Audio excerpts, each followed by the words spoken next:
So here we are to talk a bit about the scare zones and such of Halloween Horror Nights 14. What's your breaking point? So, a little bit about the layout that, yeah.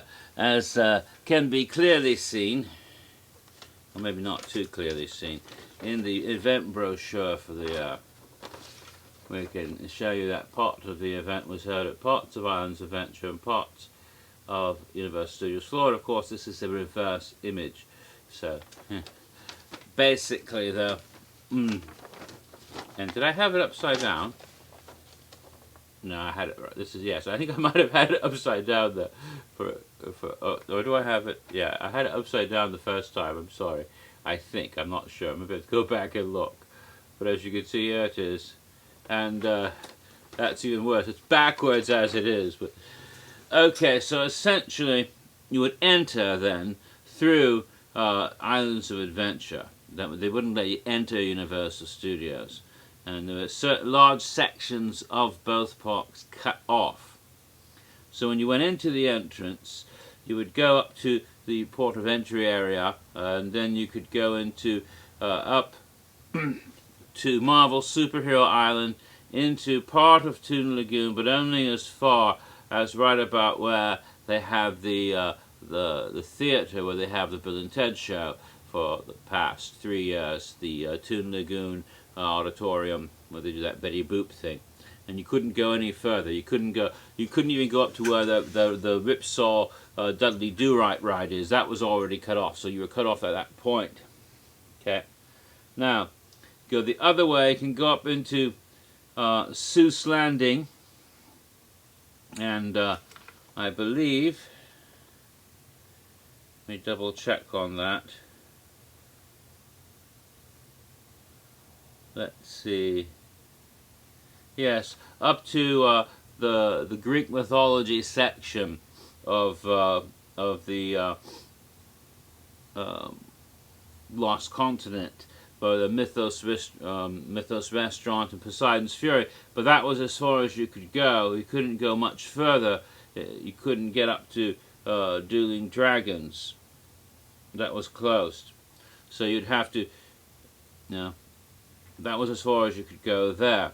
Now they had an open path going across behind Poseidon's Fury towards Universal that way, okay, which became a scare zone.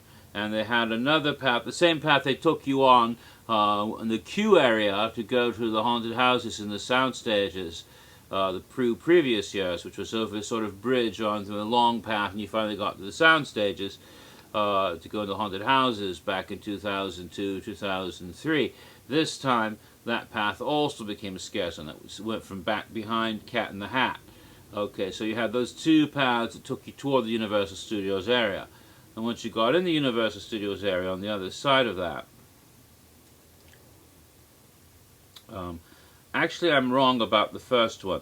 The path took you behind Poseidon's Fury, and then you got to the soundstage area, but you still hadn't got to a scare zone yet. But there was a little path that took you that way, and the other one actually had a scare zone in it. And then you got on either the top or the bottom, you got to where the sound stages on the Islands of Adventure side of the sound, on the back side of the sound stages. Okay, but this time, instead of just going into the houses and then you couldn't go any further, you could go past that. You could cut around the front of the sound stages right into, sort of where the Nickelodeon stuff is going on. Well, what used to be, but I guess there's some other things in there now. I haven't been in that area hardly ever, except from this one Halloween Horror Nights. I really don't know the area that well. But it takes you right in directly where, as soon as you come out onto the Main Street Universal, to your right would be Jimmy Neutron. I think nowadays there's a frickin' stage right in there, but that wasn't there yet. And you'd actually go in through the Boneyard area, which was opened and became part of a soundstage, and then onto the street that takes you up to New York. You could only go down as far past the Shrek Alley a little bit, just a little bit, so you could go see the Shrek or the Jimmy Neutron show. But after that, it was cut off. and you couldn't go any further toward the main entrance.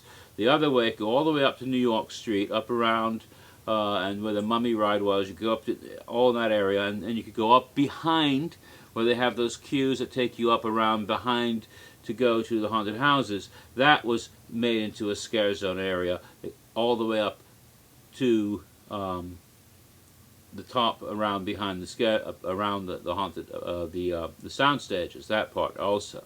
So you had New York basically. You had Shrek Alley going up to Mel's, which I believe is open, but you couldn't go into Hollywood Boulevard at all. When we got to Mel's, you couldn't go past Mel's at all. You could not go around Mel's to the other side and go down Hollywood Boulevard. You couldn't go up that path, the garden, all that kids zone, all of that was shut down. You could only go up to Mel's, and the only thing you could do at that point is to turn up that one little street along the side of the lagoon and go right back up into New York and San Francisco. So you go up there into Amity. You could go, not Amity actually. You could take that San Francisco, that sort of triangular shape. Where I think is Starbucks or something is in there. Yeah. So you can go up around that corner where the Starbucks is, the very edge of New York, and you go into San Francisco as far as the Earthquake attraction, which was not open, but you could go up there where the restaurants and restrooms were to some degree, and after that you couldn't go past Earthquake. That was it. That was the end. Okay? So you couldn't go off into Amity. All of that Amity, Jaws, Kids Zone, that whole part of the park was shut down, just like the whole part of Islands Adventure. So that was a small section of both parks that were used together. So the parade didn't go down Hollywood Boulevard. No, it just did a circle. It did a circle from New York down to Shrek Alley, around the corner around where Starbucks is now, and then, actually it went the other way around. It sort of started at the Boneyard and come up Shrek Alley, ended at the Boneyard. The Boneyard, of course, doesn't exist anymore because that's where there's that whole Hollywood Bowl-like stage thing is there now. If you're familiar with the park today, and of course, Rip Ride Rock Fail takes up a lot of some of that space as well. Okay, so that's the way it was set out. So they managed to get 4 scare zones into the areas that they utilized, and the first of these was near the entrance. It was called Point of Evil, not Port of Evil. No, that was Point of Evil. And I don't remember much about characters in that area for some reason. I seem to recall electrocution type victims, perhaps. Because it had a sort of electrical theme, and like these those power station type things you see with those. I'm not an engineer. I don't know what they're called, but those things on top of them that look like coils and things that spark, and they had things like that in that area. And then they had it all leading up to this contraption, which had all sorts of wires and gadgets in a big circular thing. And that was sort of the symbol of the whole event. It was a circle, and it had 3 lines going in, intersecting, and this was sort of like the point of evil itself. And this was the source of all evil energy in the universe or something. And electricity and lightning would spark and fuse, and supposedly this was infecting all of the entire universe, and at least Islands of Adventure and Universal Studios Florida with this electrical thing, which of course connects in some odd way to electrocution of criminals and shock therapy of mental patients, fitting in with the whole what's your breaking point, what's the imagery of the whole thing. And this thing played a huge part on the website. It was constantly sparking and zapping lightning at you, and you click the wrong button, click anything that resembled the symbol at all, which sort of looked like the Mercedes-Benz logo, and you would suddenly find yourself back on another page you didn't want to be on. How'd that happen? You have to start the menu over again. It was rather annoying. It was one thing about the website I'm glad they took away after that, because you thought you're clicking on something clickable, and damn, I didn't want to go there. So, Point of Evil featured the big sparky thing with its the sinister, malevolent Mercedes-Benz logo from hell with the electrical lightning and sparks. All right. Now, the next one was one of my favorite scare zones. There were two really terrific scare zones that year, and they're the ones that connected the two parks. I mentioned one of them was located right as soon as you went past Cat in the Hat, going toward the sound stages. They dressed that area up with corn stalks and turned it into this cornfield like Children of the Corn, and it had all of these scarecrows, pumpkin heads and things, and of course some of them came to life, and they were demented, lurking farmers in little houses and things up on the hill where these people might live, and degenerate. Of course, the idea was that it became a Children of the Corn sort of degenerate harvest cult that were there to kill you, sort of like the old harvest home and ancient druidic religions or whatever coming through, and the thing in the corn and blood sacrifice and people turning into scarecrows and all of that sort of thing. Very niftily done. But what really made this quite evocative is, especially on the website, is they played up a whole storyline about this strange place called Hillside, wherever that was, a little town, maybe in Ohio, I don't know. But there was this little song or rhyme called The Rhyme of the Corn. Now, I don't know if it had music, but it certainly had the rhyme. And it went something like this: where the winding path is twisted and torn, and the stalks all grow. Oh, fuck me, I've screwed it up already. I don't want to redo the whole damn video at 11:52. Start over.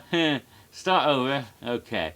Where the winding path is twisted and worn, and the stalks all grow tattered and torn, and evil sprouts amidst that which is born.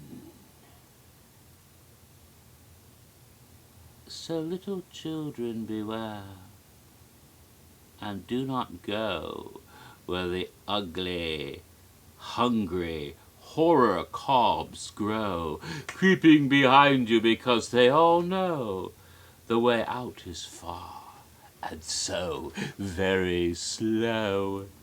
That shadows will cause you to lose your way in the long rows of green where so many stray, and long before night time turns into day, you'll pray to leave and find you must stay.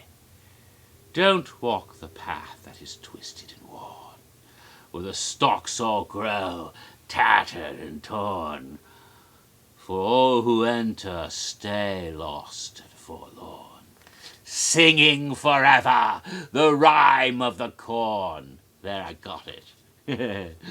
Nifty, isn't it? Rather creepy in its innuendos in a couple of places. That thing about evil sprouts amidst that which is born. What does that mean? Weird, twisted offspring, perhaps? Horrible things, abortions that lived. Things come to mind that are just... But I have a sick imagination, I suppose. Way too much Stephen King in my formative years. Oh well. Nifty. This is just very evocative, and they had that on the website, and some of it was quoted to you as you wandered through the park. It was nifty. The other scare zone was just awesome. It was called the Fright Yard, and as I said, it was on the top above the sound stages, so you had to actually go past Poseidon's Fury, and then before you got on the top, just above the... Yeah, I'm not sure what direction, at north, south, west, whatever, but just above the sound stages going in towards New York, they had this area cordoned off, and it was like sort of a Mad Max urban decay sort of thing, where they had all these trucks turned over and two gangs of survivors of whatever apocalypse had happened. Two races or tribes who are at war with each other, the demented and the twisted. It's like, well, you couldn't tell them apart. They're both psychotic bastards, but they could tell each other apart. And you're caught in the middle of their war, and they're attacking each other. And of course, here we are, 15 minutes again.